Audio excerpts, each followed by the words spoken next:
What's up, everyone? Welcome to ClearTalk. So in this video, we're going to I'm going to show you Governor Tim Walz's his first public speech since the 2024 election loss. He actually went back home to Minnesota. He's in St. Paul, Minnesota here, and he's talking to group of supporters and stuff as he makes his return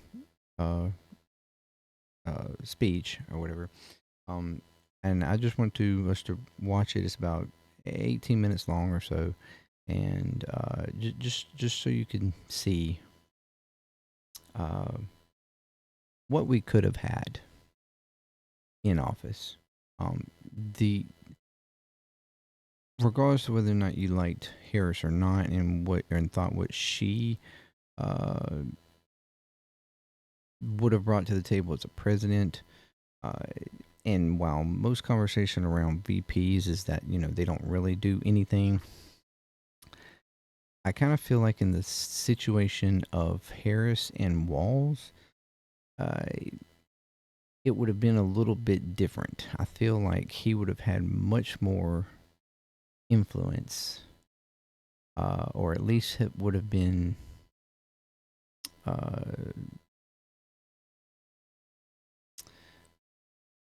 in the conversation way more than a typical VP, because you would have had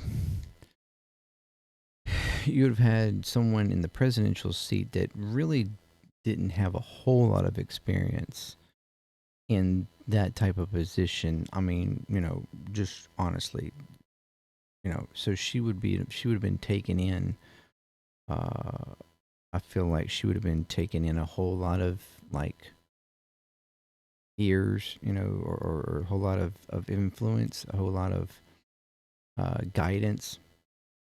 And, not that Tim Walz has necessarily been in that position either, but he, as a governor, he's in sort of a lead type position, leadership type of position. And I think that would have been a big guiding influence on any kind of decision she made. Whether not necessarily meaning that he would have influenced everything or he been the top influence, but I think he would have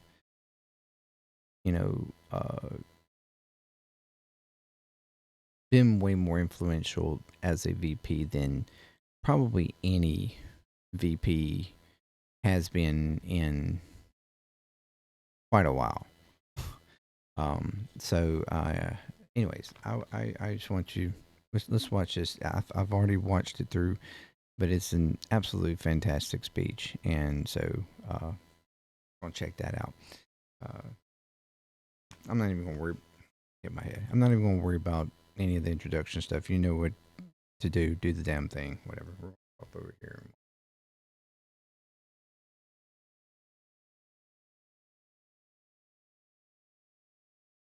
Minnesota, where Governor Tim Walz is delivering remarks on the election and his path forward.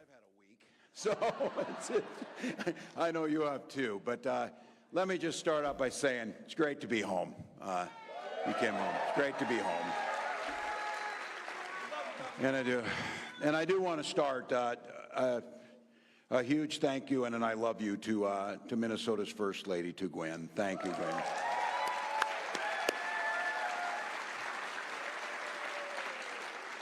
And to our amazing kids, Hope and Gus, they are everything to us, so thank you. He was what I was looking forward to the most. And a with big a thank you to my Harris, family. My mom is here, so. who I want to say thank you to, Darlene. So.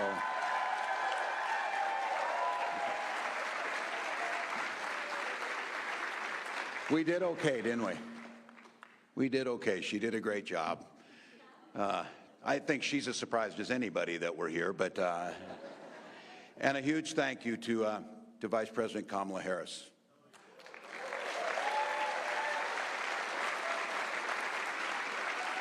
First, for the faith that she placed in me, but more importantly, for the powerful and joyful campaign that she ran.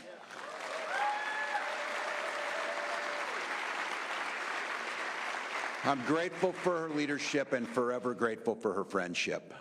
Also, a huge thank you to my staff, both the folks who worked on this campaign, who we got to know over the last 3 months, and to the amazing team right here in Minnesota.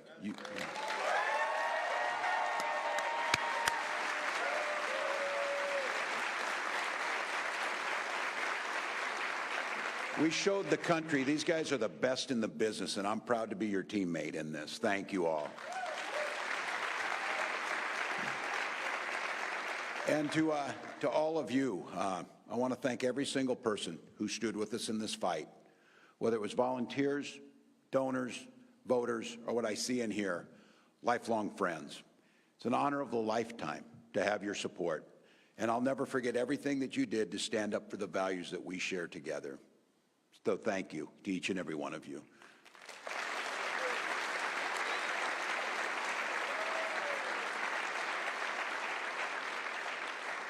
It's like my life is in front of me as I look around here and see everybody, so it's wonderful. But look, folks, I just want to acknowledge the moment. It's hard. It's hard to lose.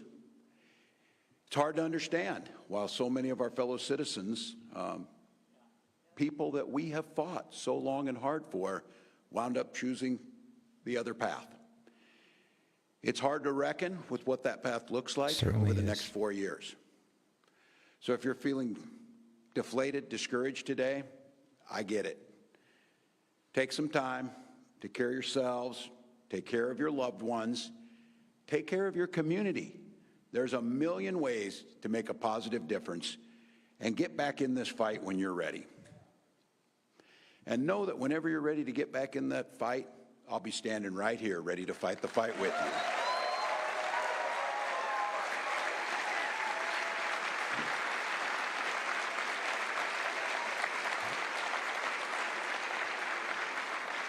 And while we haven't had a whole lot of time to process this, I can tell you, even in the face of defeat and deep disappointment, I've never felt more inspired.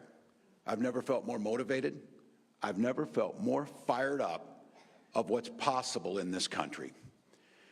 You know, I've gotten to see an awful lot of America over the last 3 months, more than I ever thought I was going to see. I've made many new friends. I've learned a lot of new things. I ate way too much local food, but I can order donuts, people. I can order donuts. That was a little bit of a jab at J.D. Vance. If you didn't know that story, I guess you're under a rock. I don't. Anyways.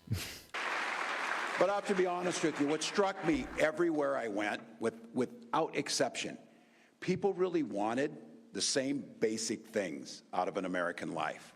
And I want to be clear, when I say basic things, I mean things like meaningful work, safe neighborhoods, good schools, affordable quality health care. But I also mean something more. It became clear to me, people want security. And I mean that broadly. They want to feel like their life is built on a solid foundation that won't collapse under them if the wind blows the wrong way or something happens. People want an opportunity where they feel like they can get ahead, not just settling to get by. And they really are concerned about giving their kids a chance to get ahead. And I think most of all, and you saw it in a very deep way, people want freedom to live their lives the way they want to live them.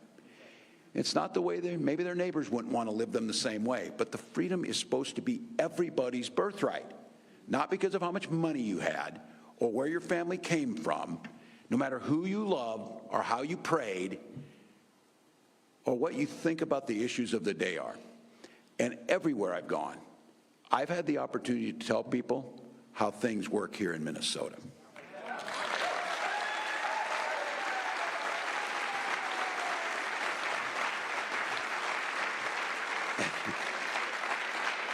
And you know us, I had to work really hard to make sure that it didn't sound like we were bragging, you know, slip it in, slip it in. But the truth is, the way we do things here sounded pretty damn good to Americans across this country.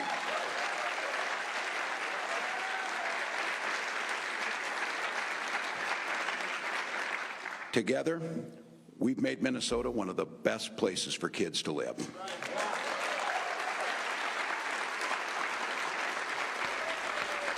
And we did it with a broad agenda. We did it by cutting taxes, but for working people and small businesses.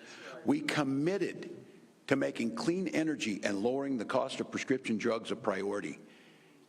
And we made sure that when you walked into a school like this, every child got free breakfast and lunch.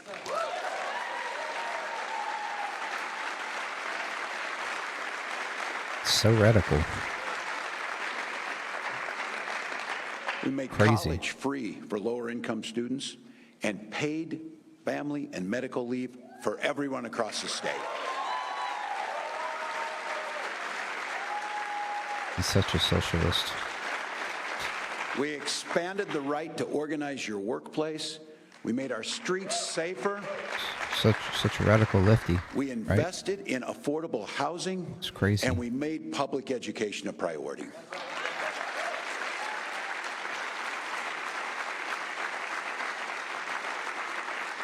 And we also did it by standing up for our shared values and rejecting hatred and bigotry.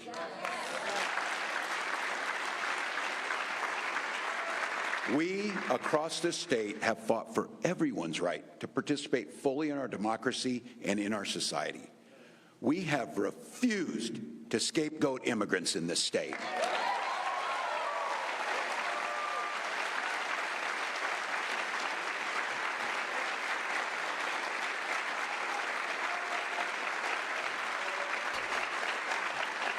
And we were the first to establish an ironclad right to reproductive freedom.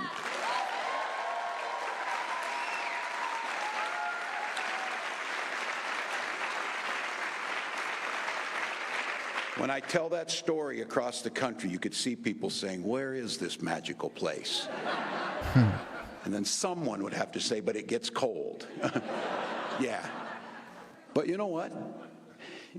The way we did it was actually simple. Not easy. Those are two different things. Not easy, but simple and straightforward. We worked for it. We fought for it. We organized for it.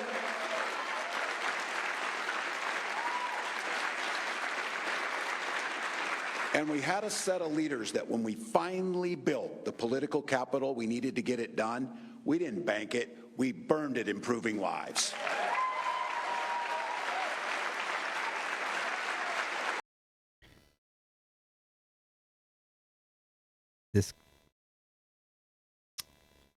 This guy is incredible. This guy is the one we need. If they would have embraced, if the Harris team would have fully embraced Tim Walz and fully embraced the momentum that picking him for VP in that moment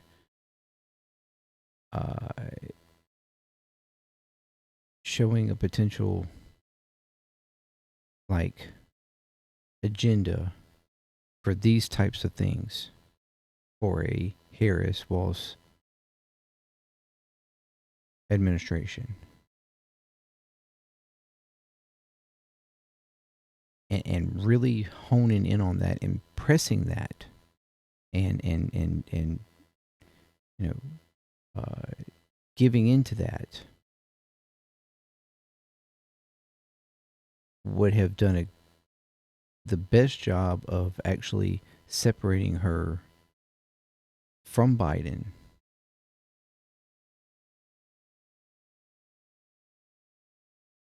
and I think would have genuinely helped her win the way that I thought she would win.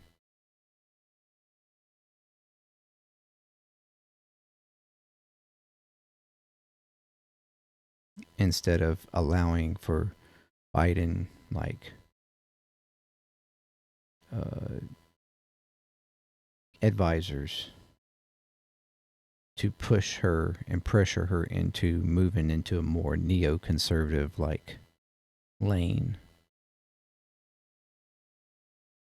with the whole Dick Cheney and Liz Cheney BS, trying to pull in Republican support. Absolute. That's the classic neoliberal strategy. Placate to progressives, also placate to some, neoconservatives, and hoping you can pull all that together to win. And all you do is wind up just disenfranchising both to the point that neither one of them vote for you. And you're just left with regular liberals. And there's just not enough to win an election with that. You've got to go one way or the other. Preferably the progressive side. But the neoliberal corporate elite democratic machine has done everything it can to break down and diminish the progressive side of the party. They've been doing it since Bernie came to, his peak, movement from 2016 to 2020, and the momentum that he had, what he was bringing to the party, to the discussion, and they did everything they could to completely break that down and remove it. The same type of thing that was happening in the Republican Party with Trump. The difference is the Republican Party wind up eventually embracing Trump. But Democrats destroyed Bernie and have just completely disenfranchised that part of the party. And I think it's to the point now that I'm not sure that they're ever going to be able to get them back.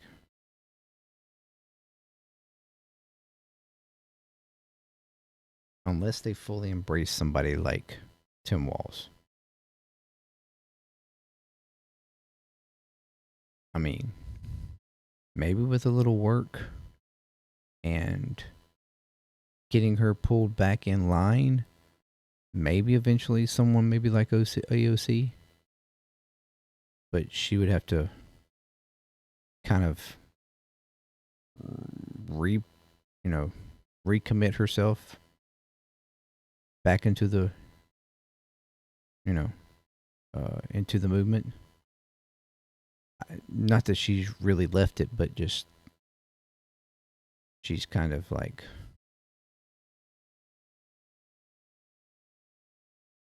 done a little bit too much trying to get in the in crowd. I mean, I know her strategy. It's kind of the Bernie strategy to some degree, but it just enough is enough with that. We need to go full on progressive, like full on, fuck the Democratic establishment and the neoliberal idea. We are in a post neoliberal era now that nobody cares. Nobody cares about it. Actually, nobody cares about neo period. Neoliberal, neoconservative. Nobody is interested in that anymore. That's the reason why someone like Trump has become so powerful. Because he brings this populist envision, albeit, in my opinion, completely delusional, but because I think it's fake. But he brings that out of people. The bucking the system kind of feeling. Although, like I said, it's delusional because he doesn't actually buck the system. He has embraced it just as much, if not more, than any other politician. He just has the continuous rhetoric of pretending like he's actually going to buck the system when he's really just fooling everybody into just following along and giving him the power to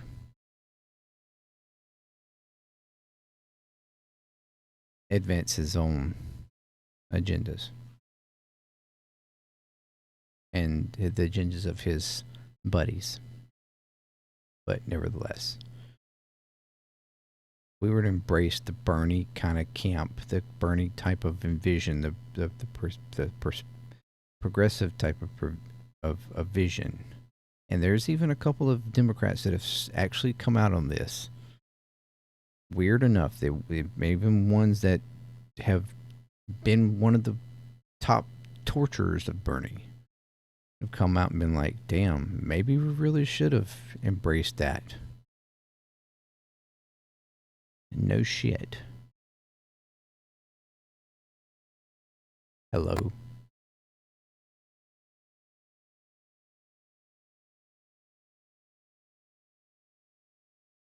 Fantastic. Let's continue. And I can tell you what I've learned over the last 3 months is an awful lot of Americans are game for exactly that. Exactly that. Exactly. Here's the thing, too. Nothing about Tuesday night changes any of that. Nothing. But here's what it did tell us. We're going to have to work a little harder. We're going to have to fight a little harder. We're going to have to organize a little harder. But I'm here to tell you today to tell you this. We can do it. No, that's the wrong one. We will do it, and we'll do it together. We will do it. He's just so down to earth. So for now, I just want to say thank you, Minnesota, for giving me such an incredible story to tell to our fellow Americans in the other states.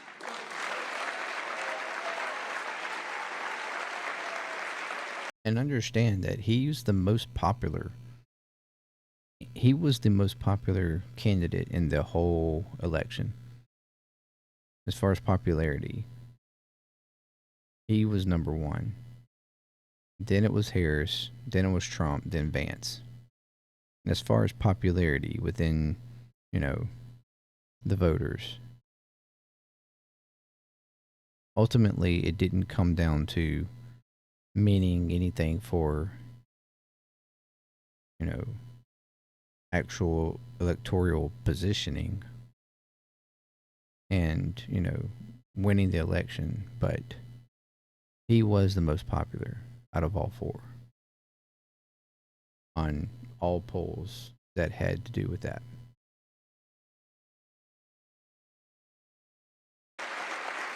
I do want to take a few minutes and talk about a few words about our path forward. I know there's a lot of folks that are worried about the next 4 years and what they're going to look like. I'm one of them.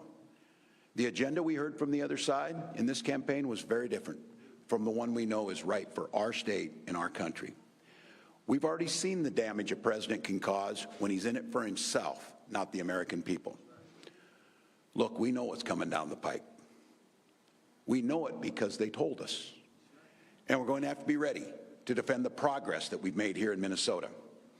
The other side spent a lot of time campaigning and talking about and promising that they would leave things up to the states. Well, I'm willing to take them at their word for that. Mm-hmm.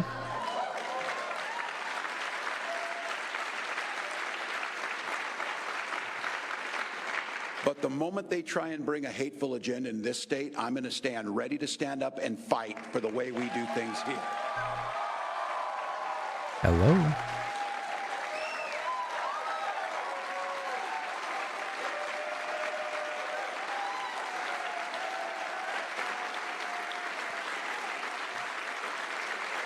Look, Minnesota always has and always will be there to provide shelter from the storm. As long as I'm governor of Minnesota, we will protect a woman's right to make her own health care decisions. This is a powerful section. As long as I am governor of Minnesota, we will welcome immigrants with gratitude for their contributions to our communities.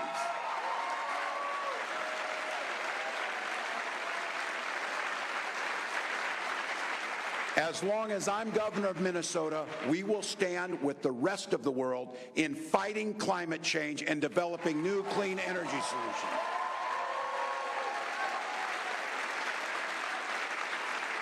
As long as I'm governor of Minnesota, we'll be a state that respects democracy, a place where we're proud of our civic debate and where we don't demonize people who disagree with us.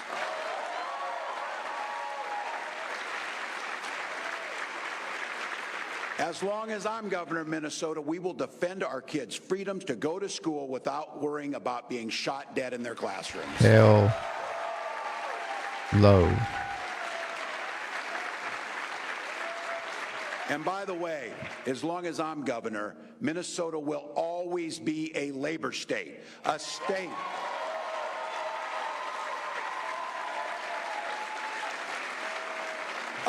that stands with working people no matter who they voted for.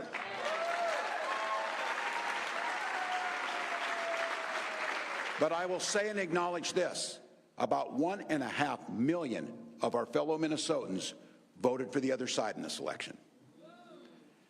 And while there might not be a place in our state for the most extreme elements of that agenda, there should be a place in our politics for everyone to be heard.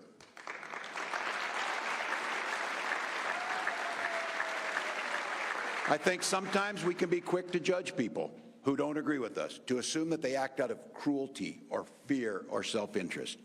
I don't think that kind of judgment is helpful right now, and I don't think it's right. I think we ought to swallow, and this is me in this as I'm speaking about myself, swallow a little bit of pride and look a little harder to find common ground with our neighbors who didn't vote like we did in this election. Maybe we won't agree on every issue. Hell, maybe we won't agree on any issue. But maybe when the campaign signs come down, we all get a little break from the rhetoric and the TV ads and the fundraising texts, and I'm sorry about those. Maybe when we get a little break from this campaign that we're in, we'll be able to look at each other and see not enemies but neighbors. And maybe we'll be able to sit down over coffee or a Diet Mountain Dew and just talk. Talk about our kids. Talk about the lives we want to build for them. Talk about the things that really matter, how we treat each other, how we look out for each other, and how we support each other in difficult times. For my part, I'm going to try even harder to do that as governor. Nobody, not the DFLers, not Republicans, nobody has a monopoly on good intentions or good ideas. And now that this election is behind us, I'm going to try even harder to keep an open mind, open heart, and really listen to folks who don't support me or my policies, to work with everyone in the legislature to seek compromise and common ground. Because that's how we come back together after such a long time spent fighting each other. That's how we heal the rips in the fabric of our civic society, and that's how we move forward as one Minnesota.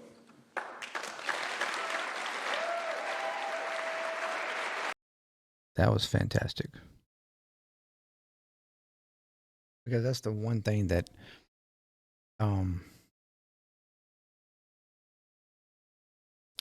that's I've heard come up several times with the whole idea behind, the critique that you often hear from a centrist or a right or something to the left or left leaning, whatever, someone who decides to, rightly so, define Trump as a fascist is like the argument that, oh, well, if you're calling him a fascist and you're calling all his supporters fascists and blah, blah, blah, blah, blah. No. While there may be a small portion of Trump supporters that actually have fascist tendencies or apologetics or downright support, the majority, I think, of Trump supporters are just, in my opinion, just misguided. I feel like they've been, even to some degree, just straight up hoodwinked, bamboozled by Trump in the just uniqueness that he somehow exudes in the political sphere that I just don't get. Um, I look through it. I see it as BS and fake, but there's just a lot of people that have fell for it. Maybe it was out of, you know, excitement for something that he said that they really want to see happen or hear or whatever, or out of despair or even whatever, you know. Uh, but I think it just, a lot have just straight up just misguided. Um,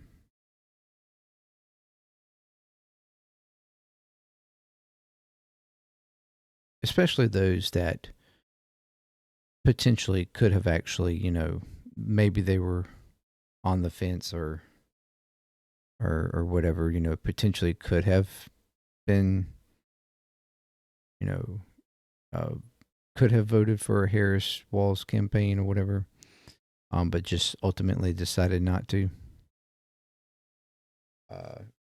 And probably for good reason. Like, outside of that, like, whatever, whether it was just, uh, not caring for the elite, elitist connection or the Biden connection or whether it was, uh, the Middle East or whatever the case, uh, I feel like they just,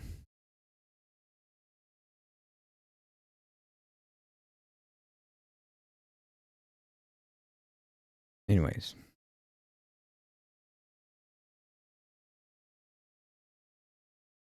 Or some of it is just, then there's, of course, the group that I don't think are, also just not, they're not fascist or anything. They just straight up, your hardcore Republicans that just do nothing but vote on party line. They don't care about really policy or anything, or it's, or the religious connection.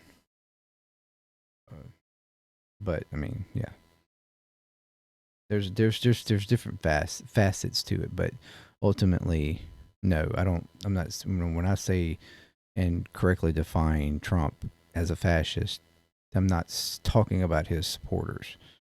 The supporters are just ultimately fooled into voting for him. No.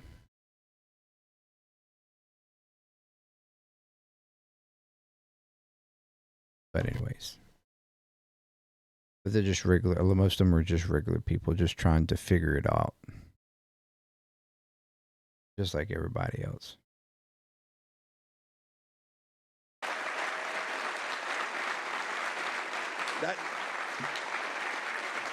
That's what this is all supposed to be about. Not who's right or wrong, not who's winning or losing, but are we moving things forward together or are we falling apart?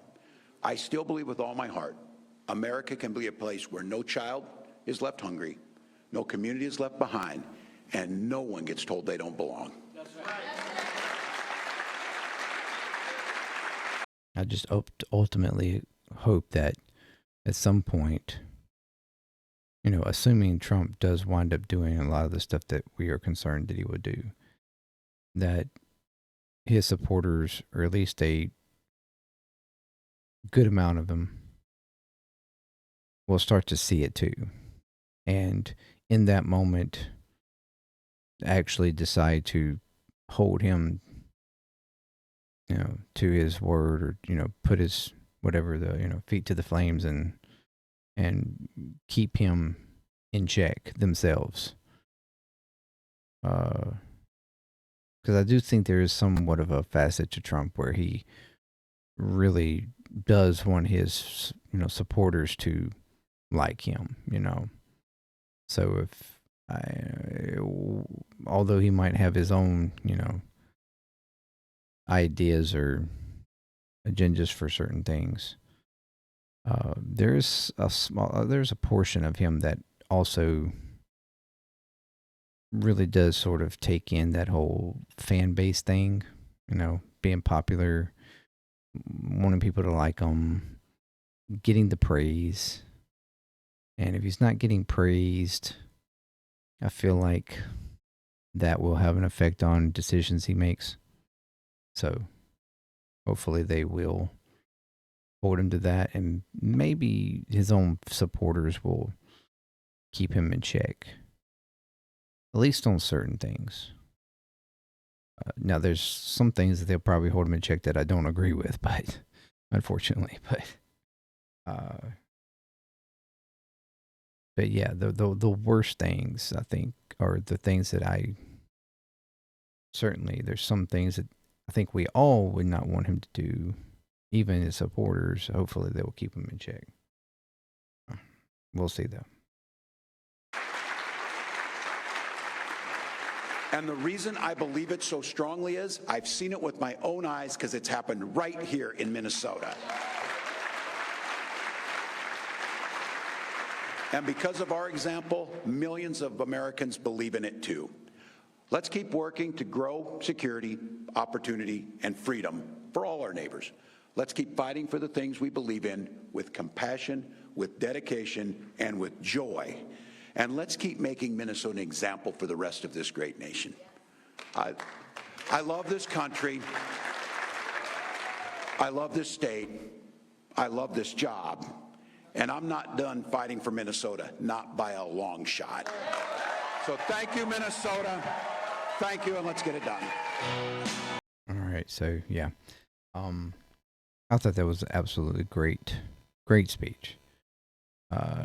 The kind of speech you want to hear from a leader. Ever since I learned about him, Governor Walz, and what he had done in Minnesota, I utmost respect and praise for what he's accomplished there, and really creating a model that I personally would like to see across the whole nation at some point. Because I feel like that's something that the nation has not yet got a taste of. Those of us on the progressive side, we've been trying to, put these ideas out there, and while most of the time, whenever you give them the policy ideas, the majority of Americans actually agree with it. Even Republicans. And oftentimes they even think it's their own ideas. Like they think it's a conservative idea, and it's like, actually, no, this is a progressive idea.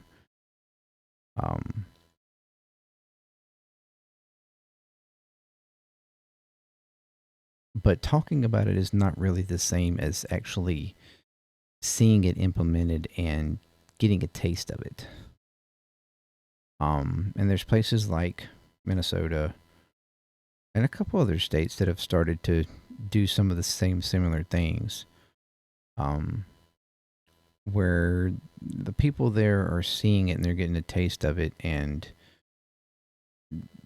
it's making a actual, tangible difference in their lives, and the support. And I mean, he's pretty much the most popular governor in the whole United States. And it's because of what he's accomplished there. And I just really think that if all of America got a taste of these type of policies and can see the tangible difference that it would make in their lives, that we could then see a significant change in like the country, the zeitgeist, like idea of politics in the country. Um,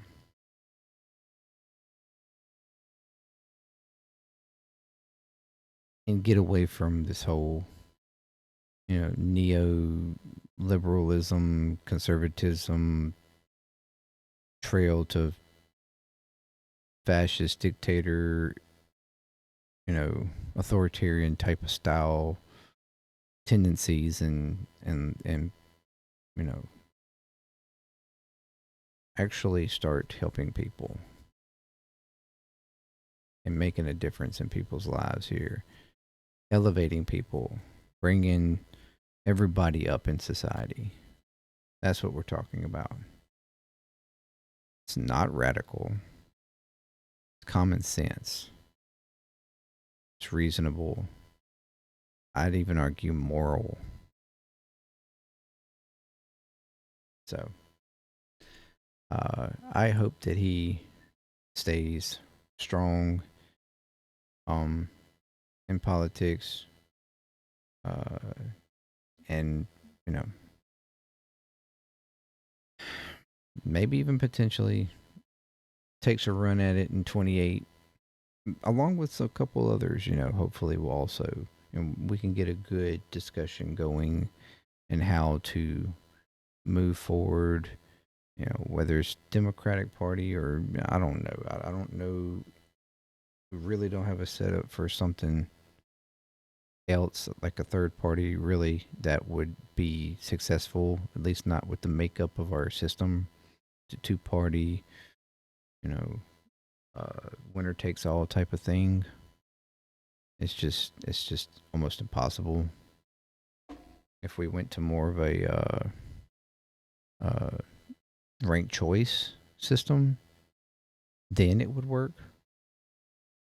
But the winner take all system that we have right now, it's just not the environment for it's just not beneficial for um more than two parties, not for a third party. uh the only way that you might could argue it could work is if you wind it with both parties splitting and you have like a four party kind of deal. I mean, maybe it could work, but if you just wind it with a Democratic Party split into a progressive neoliberal kind of thing, but all the conservative party stays together, it's just then you're just going to wind up with um, Republican after Republican after Republican in office. So,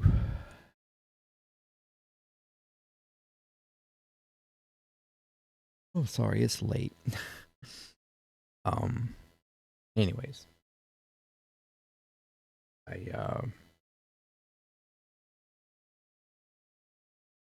there's a lot that needs to be worked out, built on, uh, focus groups or whatever. I don't know. It's a lot of stuff that needs to be figured out for going forward, um, and finding some type of actual like leader that can create the type of momentum that someone like Bernie had. Uh, and maybe Walz is that, uh, or maybe somebody else. But it, we need something. Anyways, I wanted to. I know there was a bunch of videos tonight that was, you know, kind of negative in like the whole lane of concern for the next 4 years. But I just wanted to end the night on something a little bit more like this is what we're talking about. This is where we could have went, and I hope eventually, in time, we will get to. And maybe it would take something like a wild ass, broke down, crazy term like what I'm afraid Trump is about to give us to really flip the nation on its head and give something like this a chance. I don't know. It's just going to be a real struggle to get there if that's the case. But anyways, thank you for joining me. Until next time, peace. Clear Talk. Good night.